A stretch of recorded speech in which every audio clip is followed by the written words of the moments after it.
Hello everyone. Today I'll walk you through Inbox Auto Translate feature. Auto Translate provides real-time two-way translation between both the agent as well as the end user for over 100 plus languages. This allows both the parties to speak in their preferred language while the system takes care of near instant translation. We use Google Translate API for this service, which is one of the best machine translation package offering auto detection and accurate translation of languages. It is also extremely affordable.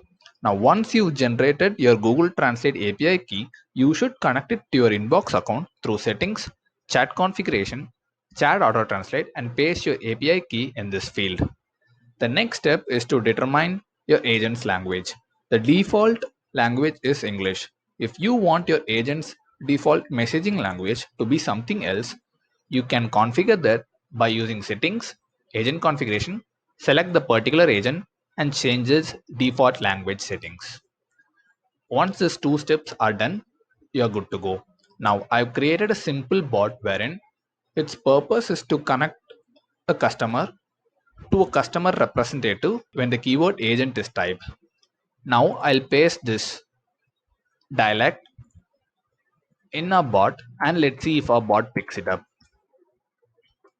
Now once I've typed in a foreign language and I've entered the keyword agent,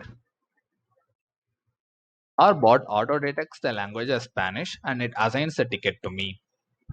Here the agent can see the incoming detected language, and now the agent can converse in English, which will be translated to the incoming language.